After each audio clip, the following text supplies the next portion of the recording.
आप लोगों को मेरी तरफ से बहुत बहुत शुक्रिया आप लोगों का, जो आप लोग प्रेस कॉन्फ्रेंस में और हमारी बात सुनने के लिए, समझने के लिए आए हैं। आप लोग का तहे दिल से मैं शुक्रिया अदा करता हूं। और आज के दौर में मीडिया का रोल जो है बहुत अहम रहा है, चाहे वो कोई भी मीडिया हो, प्रिंट मीडिया हो, इलेक्ट्रॉनिक मीडिया हो, वो किसी भी चीज़ में आज के दौर में आप देखें उसका बहुत ही इम्पोर्टेंस है। किसी बात को सभी पूरे लोगों तक पहुंचाने में मीडिया का ही रोल होता है, लेकिन इसका पॉजिटिव और नेगेटिव दोनों एस्पेक्ट है। मीडिया बहुत बार नेगेटिव चीज़ों को हाईलाइट करती है, जिससे सोसाइटी में बहुत उसका असर पड़ता है, नुकसान होता है। लेकिन मीडिया का जो पॉजिटिव रोल है वो पूरे हिंदुस्तान के डेवलपमेंट में और पूरे हिंदुस्तान की सोसाइटी में उसको एक बड़ा कंट्रीब्यूशन होता है। और उसके अंदर जो सोशल एमिटी है, जो सोशल हार्मनी है, उसको बिल्डअप करने में मीडिया का सबसे बड़ा अहम रोल होता है। और मोमिन कॉन्फ्रेंस का एक ब्रीफ इंट्रोडक्शन ये है कि ऑल इंडिया मोमिन कॉन्फ्रेंस आज़ादी से पहले 1919 से वजूद में है। ऑल इंडिया मोमिन कॉन्फ्रेंस ने जो बनाया गया था वो इसलिए बना था, उस वक्त वो पॉलिटिकल पार्टी था, रजिस्टर्ड पॉलिटिकल पार्टी थी। जिस वक्त मुस्लिम लीग टू नेशन थ्योरी की मांग कर रही थी, पाकिस्तान का मांग कर रहा था, उस वक्त जो है मोमिन कॉन्फ्रेंस वजूद में आया एज ए पॉलिटिकल पार्टी। और पॉलिटिकल पार्टी रजिस्ट्रेशन के बाद से टू नेशन थ्योरी का विरोध किया, जिन्ना का विरोध किया, पाकिस्तान का खुल करके विरोध किया। और गांधी जी के अहिंसा और गांधी जी के प्रिंसिपल पे, जवाहरलाल नेहरू साहब के प्रिंसिपल पे, सेकुलरिज्म के प्रिंसिपल पे लोगों ने साथ दिया। तो आज़ादी के बाद आप देखेंगे, आज़ादी के वक्त भी यूपी, बिहार, बंगाल के अंदर मोमिन कॉन्फ्रेंस के टोटल जो लोग थे, या तो जीत करके करीब करीब 28 एमएलए पूरे उस क्षेत्र में जीत करके आए थे, और मुस्लिम लीग को अगर जहां नहीं जीते वहां हराने का काम किया यूपी के अंदर, बिहार के अंदर। और जिसके वजह से और आह्वान किया अपने लोगों से, खासतौर बुनकर से, दस्तकार से, कि भाई पाकिस्तान हमारा नहीं, हमारा वतन ये है, हम यही मिट्टी के हैं और हम यही रहेंगे और यही हम अपना सब कुछ करेंगे। इसके बुनियाद पे जो मोमिनों का जो तादाद है वो आप देखेंगे कि यूपी से बहुत से लोग बुरहानपुर, यहाँ मालेगांव, भिमंडी लोग बसे, लेकिन पाकिस्तान कोई नहीं गया। और पाकिस्तान नहीं जाने की वजह से आज हिंदुस्तान में माशाल्लाह हमारी आबादी almost 60% of the total Muslim population है पूरे हिंदुस्तान में। कुछ स्टेट ऐसे हैं जैसे आपको झारखंड, जहां पे आबादी 95% of the total Muslims are Ansaris. और ये एक बहुत बड़ा कंट्रीब्यूशन रहा अंसारियों का, मोमिनों का, जो और देश को सेकुलर स्ट्रक्चर में रखने का। क्योंकि उस वक्त मौलाना आजाद के साथ साथ अब्दुल कयूम अंसारी, आसिम बिहारी, जो मोमिन कॉन्फ्रेंस के लोग थे, उन लोगों ने सेकुलरिज्म को मेंटेन करने के लिए दबाव दिया। और आप आज देख रहे हैं जो कॉन्स्टिट्यूशन में वर्ड, जो बेसिक स्ट्रक्चर में ही सेकुलरिज्म है। जो सबसे बड़ी बात यह थी कि ऑल इंडिया मोमिन कॉन्फ्रेंस ने आजादी के बाद ये देखा कि चूंकि पाकिस्तान बन गया, टू नेशन थ्योरी पे वो कामयाब रहे, तो सोचा कि भाई इसके बाद मुसलमानों की पार्टी की कोई जरूरत नहीं है, और मुसलमान पार्टी की कोई करने के लिए कांग्रेस, ये जो है मोमिन कॉन्फ्रेंस को वाइंड अप कर दिया गया एज ए पॉलिटिकल पार्टी, और वो कांग्रेस में मर्ज कर गई। और कांग्रेस में मर्ज करने के बाद as a NGO, society registration act के अंदर पूरे हिंदुस्तान में अभी भी अपनी हक और हकूक के लिए, अपने रिप्रेजेंटेशन की लड़ाई, अपने लोगों को समझाने, अपने लोगों को एजुकेशन की तरफ, मूवमेंट की तरफ वो हमेशा से काम करती रही, आज भी कर रही है। हमारा मकसद हमेशा, जैसा कि अभी क्रांति साहब ने भी कहा, मोमिन कॉन्फ्रेंस ने कभी भी किसी भी सामाजिक काम में, कहीं बाढ़ आए, कहीं जलजला आए, कहीं राइट आए, अभी कोविड था, कहीं भी हम सामाजिक काम में किसी तरह का भेदभाव नहीं करते हैं। हम सब लोगों को जो रिलीफ होना चाहिए, अगर हम रिलीफ देते हैं तो irrespective of caste, irrespective of community, सबकी मदद हम लोग उसी तरह से करते हैं। जिस तरह से आप देखते हैं बहुत से मिशन स्कूल हैं, क्या केवल वहां क्रिश्चियन तो नहीं पढ़ते? बहुत से जैन के सोसाइटी के स्कूल हैं, अग्रवाल सोसाइटी के स्कूल हैं, वहाँ केवल जैन। उसी तरह से मोमिन कॉन्फ्रेंस की भी तंजीम ऐसी है जहाँ पे हम सभी मुसलमानों के मसाइल और मसले पे बात करते हैं, चूंकि हमारी आबादी ज्यादा है और हम उस चीज को समझते हैं। नुकसान भी अगर ज्यादा है तो ज्यादा नुकसान हमारा होगा, और फायदा भी होगा तो ज्यादा फायदा हमारा होगा। उसको मद्देनजर रखते हुए हम लोग कहीं भी कॉन्फ्लिक्ट की बात नहीं करते हैं। हम सोचते हैं सब एक साथ चलेंगे, लेकिन हम बराबर ये कहते हैं कि 65% आबादी के बावजूद हमारी जो रिप्रेजेंटेशन है पार्लियामेंट के अंदर, असेंबली के अंदर, इसको हम अफकोर्स चाहते हैं कि इसमें हमारे लोग आए, क्योंकि पॉलिसी पार्लियामेंट असेंबली से बनती है। आज बुनकर बेहाल हैं, बुनकरों का कोई रिप्रेजेंटेटिव नहीं है, क्या नाम है, पार्लियामेंट के अंदर। अगर कोई बुनकर मोमिन कॉन्फ्रेंस से होता, कोई बुनकर क्या नाम है, आपको बुनकरों में से कोई एमएलए एमपी होता, तो शायद बुनकरों की बात, आवाज पूरे हिंदुस्तान में और मजबूती के साथ। हम लोग मोमिन कॉन्फ्रेंस, अभी हम बुरहानपुर में थे, हमारे इकराम साहब वो राहुल गांधी जी के साथ पदयात्रा में रहे, और साथ साथ हम लोगों ने कहा, जिस बात को हम लोगों ने कहा उस बात पे उन्होंने कहा कि भाई हमने कहा ऑपोजिशन में आप हैं, आप अगर नहीं लागू कर सकते हैं तो आप ऑपोजिशन में रहते हुए पार्लियामेंट के अंदर रिकॉर्ड पे लाइए कि हम क्या चाहते हैं, बुनकर की क्या दुश्वारियां हैं, बुनकर को क्या फायदा चाहिए। तो उन्होंने डिप्यूट किया करने में वो आपको इमरान प्रतापगढ़ी साहब को, और उन्होंने पार्लियामेंट में बात रखी, जबकि वो हमेशा कभी आज तक उनको बुनकर से कोई मतलब नहीं था। लेकिन राहुल गांधी जी के कहने पे, हम लोगों के दबाव पे वो बात आई पार्लियामेंट के अंदर भी, और मशवरा वो पार्लियामेंट में काम चल रहा है, हम लोग उस पर हम लोग फॉलो अप कर रहे हैं। मेरा सिंपल बात यह है कि ऑल इंडिया मोमिन कॉन्फ्रेंस ने सेकुलरिज्म का हमेशा से, आज भी हम कहते हैं कि सेकुलरिज्म ही इस कंट्री को आगे ले जा सकता है। किसी तरह का, whether it is Hindu fundamentalist, whether it is Muslim fundamentalist, whether any kind of fundamentalism is absolutely negative to the development of the nation. वो हिंदुस्तान के डेवलपमेंट में उसका बिल्कुल एक नेगेटिव रोल होता है। तो सेकुलरिज्म को मेंटेन करने से ही पूरी हिंदुस्तान का डेवलपमेंट हो सकता है। और हम सेकुलर, आप देखते हैं कि अभी जो माहौल अभी चल रहा है कंट्री के अंदर पूरा, उस माहौल में भी, और अगर हमारे बाबा साहब अम्बेडकर से लेकर जितने भी कॉन्स्टिट्यूएंट असेंबली में रहे, उन लोगों ने सेकुलरिज्म को बेसिक स्ट्रक्चर में, फंडामेंटल राइट और बेसिक स्ट्रक्चर में रखा।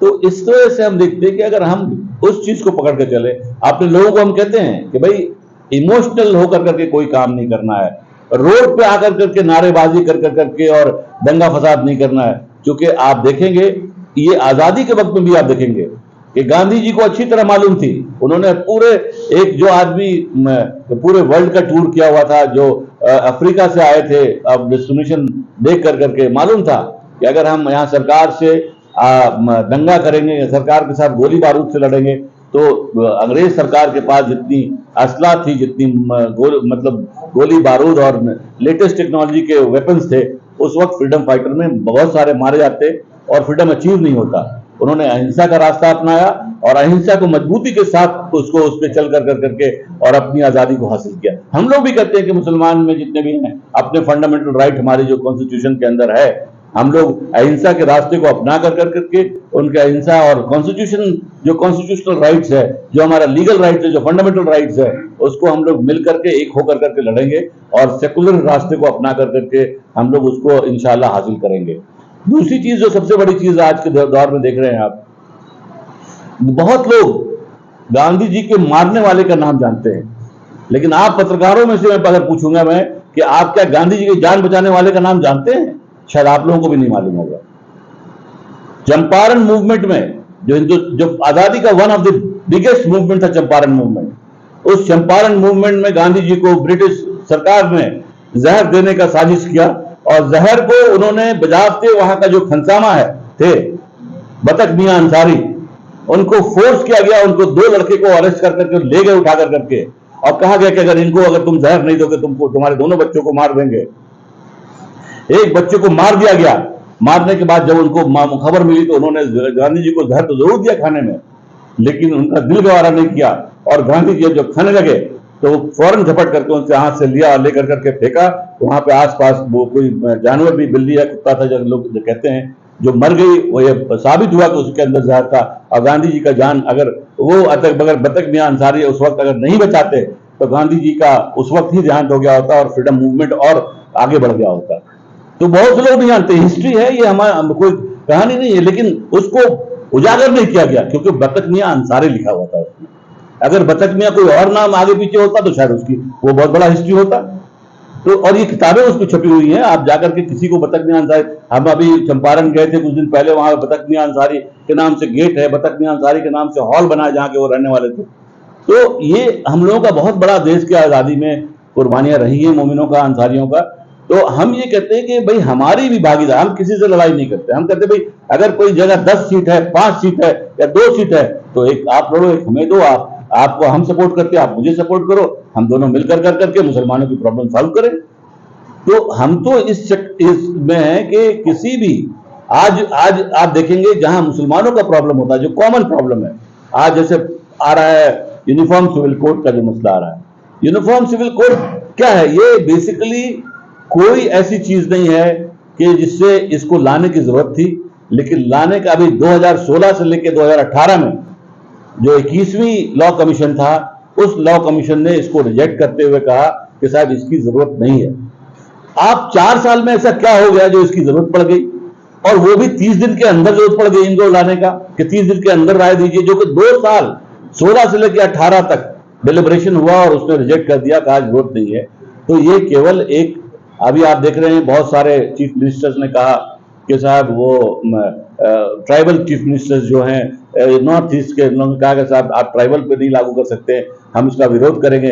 तो किसी बीजेपी वालों का स्टेटमेंट आता है कि हम ट्राइबल क्रिश्चियंस का और ट्राइबल कस्टम्स को हम टच नहीं करेंगे। तो जब यूनिफॉर्म की बात करते हैं तो आप फिर ट्राइबल की बात करते हैं, आप जो है फिर क्रिश्चियन की बात करते हैं। सवाल ये होता है कि केवल इनको मसला है हिंदू मुस्लिम करके पोलराइज करने का। पर्पस इनका यही है कि अगर हम एक कोई बिल, अनाप शनाप बिल जो कि ड्राफ्टेड है, डेफिनेटली चूंकि सालवे साहब ने जो स्टेटमेंट दिया है उससे ऐसा लगता है कि सालवे से कंसल्ट करके इन लोगों ने दिया है, और एज ए लॉयर जो स्टेटमेंट उन्होंने दिया है वो बड़ा सोचने की बात है कि एक इंटेलिजेंट लॉयर ऐसा स्टेटमेंट बेतुका कैसे दे सकता है।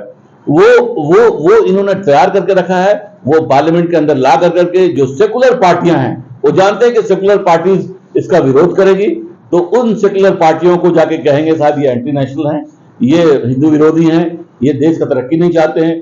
उन पार्टियों को एक तरह से डिफेम और उसको एक्सपोज करने के लिए ये सब बिल अपना प्रिपेयर कर रहे हैं। लेकिन बिल का आप अगर लाएंगे, अगर ट्राइबल्स को अलग रखेंगे, आप कैसे कर सकते हैं? वहां पे ट्राइबल्स के अंदर जो चीजें हैं वो बिल्कुल अलग कल्चर है।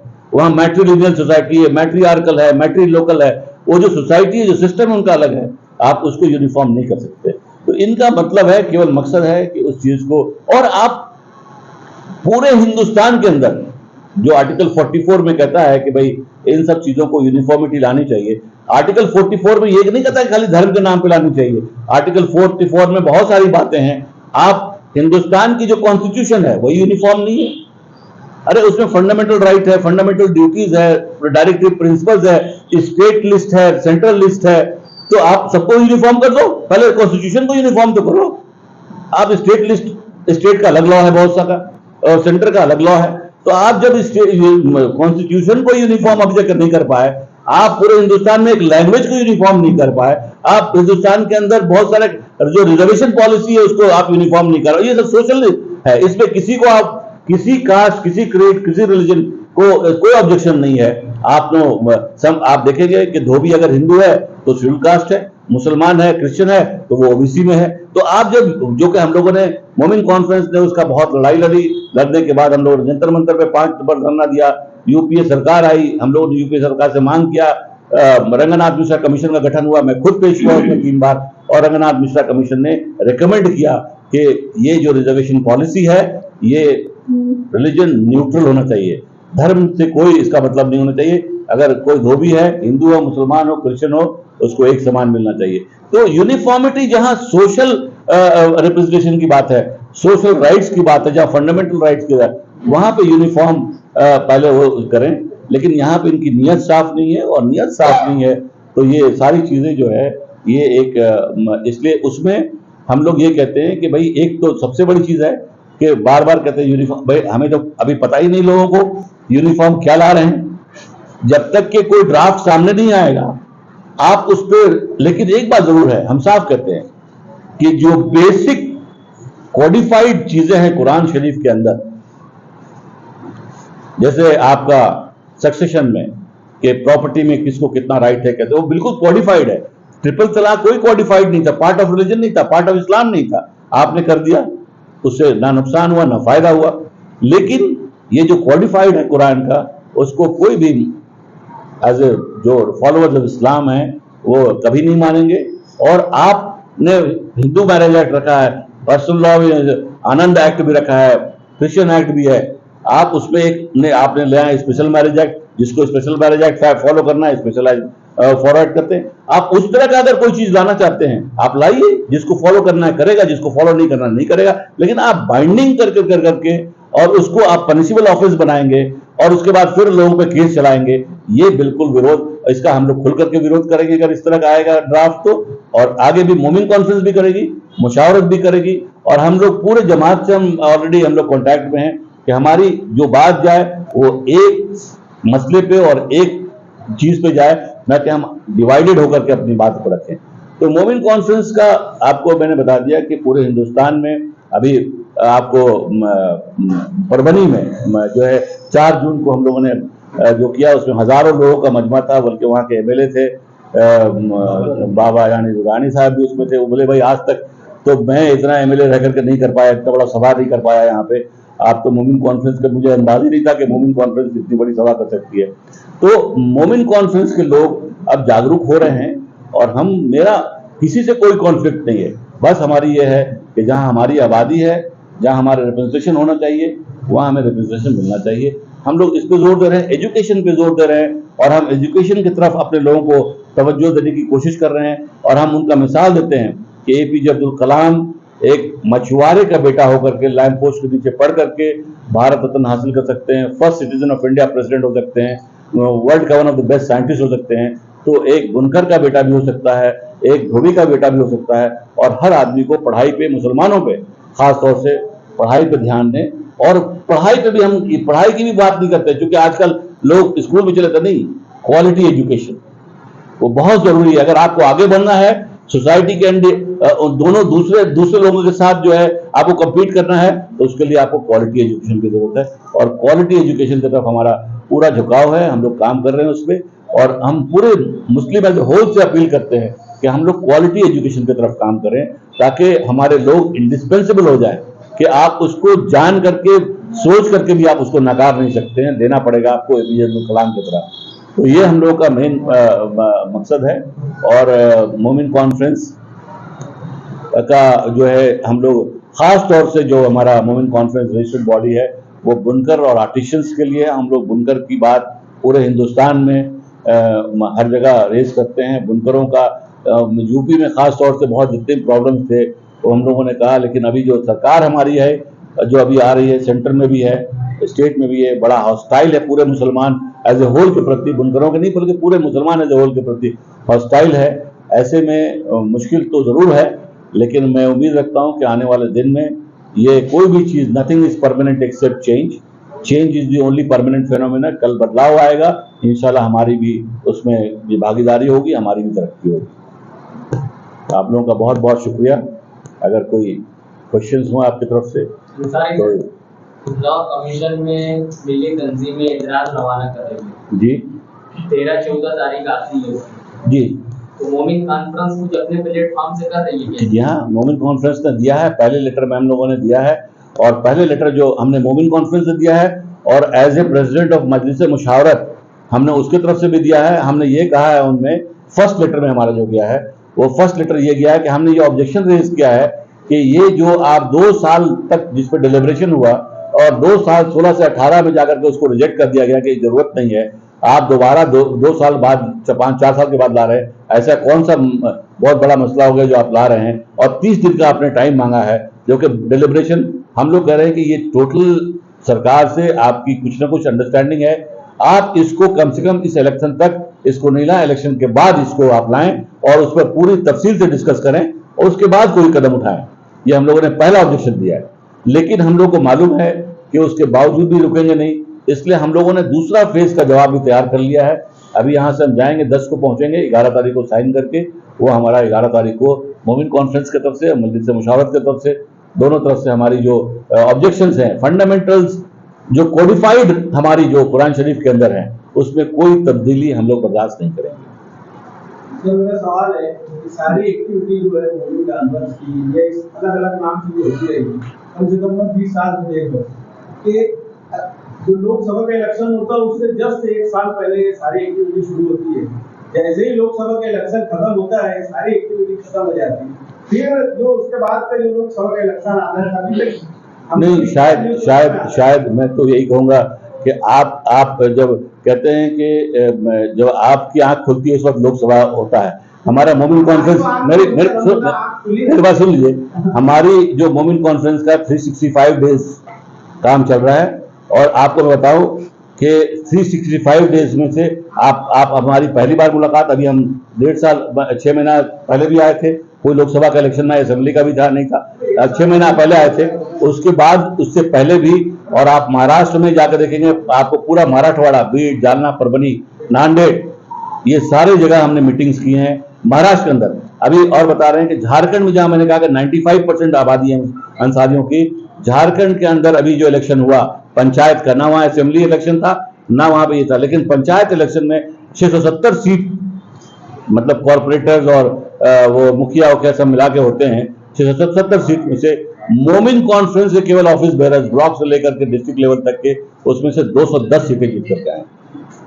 वो हमारा, ये मैं आपको दावे के साथ कहता हूं कि आप आकर के आप देखिए करें, झारखंड के अंदर और जगह स्टेट के अंदर, राजस्थान के, हम लोगों ने इसको अनऑर्गेनाइज, ये हम ये नहीं करें, हमारे पास बहुत फंड नहीं है, लेकिन हम गांव तक, ब्लॉक तक इस तरह से ऑर्गेनाइज करके मोमिन कॉन्फ्रेंस को रखा है कि कोई पॉलिटिकल पार्टी भी उतनी वेल ऑर्गेनाइज नहीं है। और इंशाल्लाह आप देखेंगे आने वाले दिन में हमें कोई, आप ये देखिए ना, मान लिया हम अगर बहुत मेहनत भी कर लें, हम अपनी पूरी सुप्रीम कोर्ट की प्रैक्टिस छोड़ करके भी महाराष्ट्र में आ जाए, तब भी हम एक लोकसभा ला पाएंगे नहीं ला पाएंगे, वो एक अलग बात है।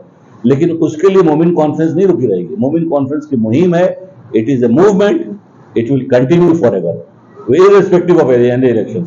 इलेक्शन से हमारा मतलब नहीं है, हमारा मतलब है अपलिफ्टमेंट। अगर कोई जीत के आएगा उसमें भी हम दबाव बनाएंगे, लेकिन हमारा मूवमेंट है ये, और ये मूवमेंट रुकने वाले नहीं है।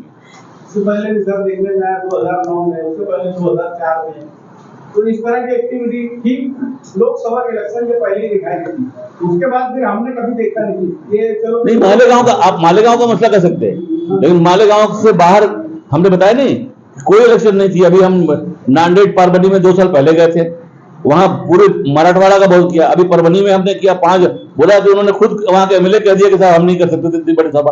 तो हम तो कोई एमएलए एमपी की बात नहीं कर रहे हैं, हम रिप्रेजेंटेशन की बात जरूर करते हैं। हम ये थोड़ी करें कि हम यहाँ से इलेक्शन लड़ेंगे, हम इलेक्शन लड़ने थोड़ी आए हैं। हमारा काम है अपने लोगों को जागरूक करना, और ये 365 डे चलता है और इंशाल्लाह चलता रहेगा। ये मूवमेंट है, और ये मूवमेंट कोई इलेक्शन से मतलब नहीं है।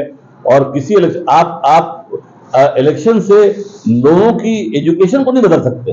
एक आदमी की जीतने से पूरी समाज नहीं बदल सकते। समाज का जो है वो काम कंटिन्यू चलता रहता है। सोशल सारे तालिब इदारे के लोग भी यहाँ पर है, मौजूद है। ये लोगों ने इससे पहले अनाउंस भी किया था यहाँ पर, अभी कुछ लोग जिंदा है, कुछ लोग यहाँ मौजूद नहीं, कि हम हमारे यहाँ पर हमारे स्कूल में एडमिशन के सिलसिले में बच्चों को रियायत देंगे, और हमारे यहाँ पर हम जो है बच्चों को तमाम फैसिलिटी देंगे, चाहे फीस में रियायत हो, चाहे डोनेशन नहीं दिया है, लेकिन उसके ऊपर 1% भी इससे पहले भी अमल नहीं हुआ।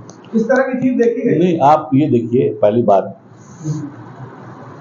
पहले तो ये आपको मालूम होना चाहिए कि right to education has become a fundamental right now, और केजी से लेकर करके 10 तक टोटल फ्री एजुकेशन है। कोई भी अगर 10 से लेकर करके कोई भी गवर्नमेंट स्कूल या government recognize school, government aided school, अगर एक पैसा भी ले रहा है तो बताइए आप मुझे। अगर पैसा ले रहा है तो वो, अगर मान लिया कोई आदमी, बहुत सा ऐसा होता है कि बिल्डिंग के डेवलपमेंट में, बिल्डिंग बनना है, सरकार तो केवल टीचर्स की तनख्वाह दे दी, लेकिन कुछ उसका इंफ्रास्ट्रक्चर में खर्च है तो उसको अगर वो कर रहे हैं, लेकिन फीस के नाम पे कोई आदमी भी, चूंकि खाना फ्री है, वर्दी फ्री, उसको आपको यूनिफॉर्म फ्री है, उसका जो है किताब फ्री है, बुक्स फ्री है, सब कुछ फ्री है।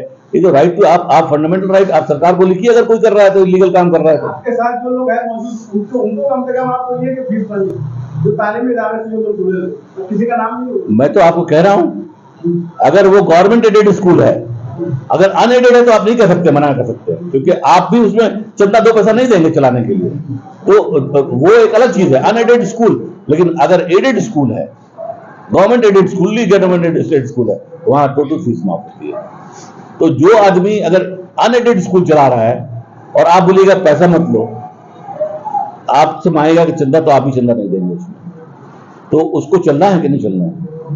वो नॉमिनल फीस तो लेगा, अपना चलाएगा अनएडेड स्कूल में। मैं सरकारी स्कूल में दावे के साथ कहता हूं, अगर आपको कोई कंप्लेंट है मुझे दीजिए, मैं उस पर कार्रवाई करूंगा। अंसारी साहब, मैंने वीडियो को 1-2 जख्म नहीं जिसमें हमारा छलनी वाली बात है, मुशावरत कब खड़ी कर रहे हैं मालिकों में, या फिर आप आगे कब बढ़ाएंगे ये मंदिर से मुशावरत? चल रहा है काम। अभी हमारी टीम आई थी, जनरल सेक्रेटरी और हमारे एक्स प्रेसिडेंट भी थे उसमें, और सेक्रेटरी भी थे, आए आकर के यहाँ करके गए हैं। अब आप देखिए कि कोई भी तंजीम जो सोशल ऑर्गेनाइजेशन है, वॉलंटरी ऑर्गेनाइजेशन है या एनजीओ है, पॉजिटिव फंड होता है। ये सरकार नहीं, जिसके पास खजाना है, आज यहाँ फ्लाइट से, कल दूसरी जगह फ्लाइट से हम लोग काम कर रहे हैं। और काम जो है, अब मजलिस मुशावरत जो है ना, मास लेवल की ऑर्गेनाइजेशन नहीं है, ये एक तरह से थिंकर्स है, वेयर फेडरेशन ऑफ ऑर्गेनाइजेशन है। उसमें मोमिन कॉन्फ्रेंस भी मेंबर है, उसमें जमायत उलमाए हिंद भी है, तबलीगी जमात भी है, अहले हदीस भी है, और बहुत सारे जमात इस्लामी भी, और बहुत सारे इदारे, एजुकेशनल इदारे, जैसे कि पुणे के इनामदार साहब हैं, या और भी बहुत सारे जो इदारे हैं, उनके हेड उसके मेंबर्स हैं।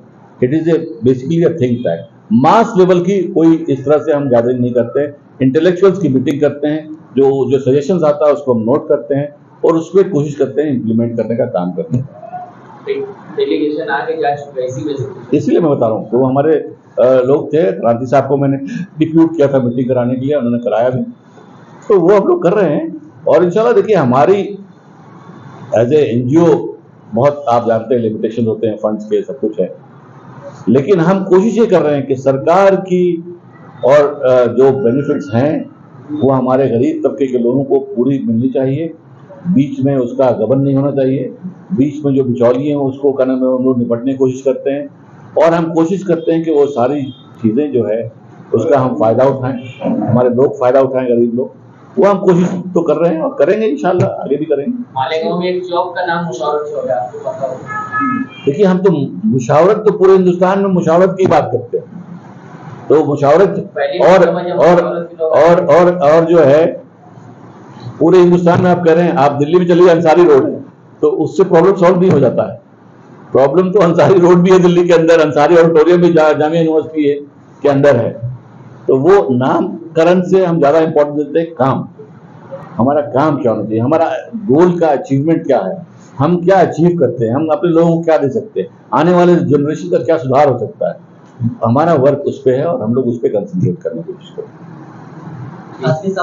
आपकी तंजीम ठीक है, बहुत अच्छा काम कर रही है, लेकिन यहाँ के जो जिम्मेदार हैं, क्या उनमें अंडरस्टैंडिंग है? देखिए, आप एक बात को समझ के रखिए, आपने बहुत अच्छा सवाल किया है, बहुत अच्छा ये कहा है, ये हमारे लोगों को भी सुनना चाहिए, समझना चाहिए, है ना, इस पर गौर करना चाहिए। अंडरस्टैंडिंग तो फैमिली के अंदर भी बहुत सा, भाई भाइयों में नहीं होता है, बाप बेटे में नहीं होता है, लेकिन क्या होता है, कहीं ना कहीं गार्जियन जो होता है उसको हार्मोनाइज करने की कोशिश करता है। हम भी कोशिश कर रहे हैं, और इंशाल्लाह एक टाइम आएगा, सब मिलकर काम करेंगे और अच्छे मजबूती के साथ काम करेंगे। इसलिए पूछोगे, अगर इनमें अंडरस्टैंडिंग रहेगी तो गाँव में हो जाएगा इंशाल्लाह। वो भी मैंने कहा ना कि भाइयों में अंडरस्टैंडिंग नहीं होती है, लेकिन गार्जियन होता है, फादर कोशिश करता है उसको ही करने का। हम लोग भी कोशिश कर रहे हैं as a head of the organisation कि हमारे बीच जो है वो खामियां वो दूर होनी चाहिए, सब मिलके काम करें, और इंशाल्लाह मजबूती के साथ काम करेंगे, आगे भी करेंगे। और कोई बात नहीं, थैंक यू।